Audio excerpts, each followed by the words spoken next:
حیدرآباد میں آوارہ کتوں کا خوفناک حملہ، معصوم بچہ شدید زخمی، 10 آوارہ کتوں کے جھنڈ نے بچے کو نوچ ڈالا۔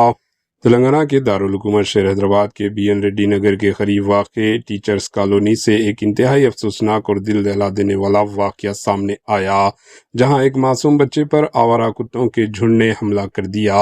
اطلاعات کے مطابق بچہ اپنے گھر کے باہر کھیل رہا تھا کہ اچانک تقریباً 10 سے زائد آوارہ کتوں نے اسے گھیر لیا اور حملہ کر دیا۔ کتوں نے بچے کو بری طرح زخمی کر دیا، جس کے باعث علاقے میں چیخ و پکار مچ گئی۔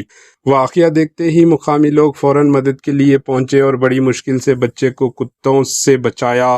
زخمی بچے کو فوری طور پر کامینینی اسپتال منتقل کیا گیا، جہاں ڈاکٹروں کے مطابق اس کی حالت تشویشناک بتائی جا رہی ہے۔ مقامی افراد کا کہنا ہے کہ علاقے میں آوارہ کتوں کا مسئلہ کافی عرصے سے موجود ہے، لیکن متعلقہ حکام کی جانب سے اب تک کوئی مؤثر کارروائی نہیں کی گئی۔ شہریوں نے الزام لگایا کہ کئی مرتبہ شکایات کے باوجود مسئلہ جوں کا توں برقرار ہے۔ واقعے کے بعد علاقے میں خوف اور غصے کی فضا پائی جا رہی ہے۔ والدین اپنے بچوں کی حفاظت کے حوالے سے شدید تشویش میں مبتلا ہے۔ عوام نے جی ایچ ایم سی اور متعلقہ حکام سے مطالبہ کیا کہ آوارہ کتوں کے خلاف فوری اور سخت اقدامات کیے جائیں تاکہ آئندہ اس طرح کے افسوسناک واقعات پیش نہ آئیں۔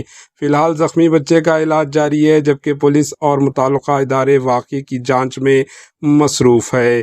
مزید خبروں اور اپڈیٹس کے لیے ایچ این نیوز چینل کو سبسکرائب کریں اور ویڈیو کو زیادہ سے زیادہ شیئر کریں تاکہ آپ کے بچے محفوظ رہ سکیں۔ Bureau report, H N news.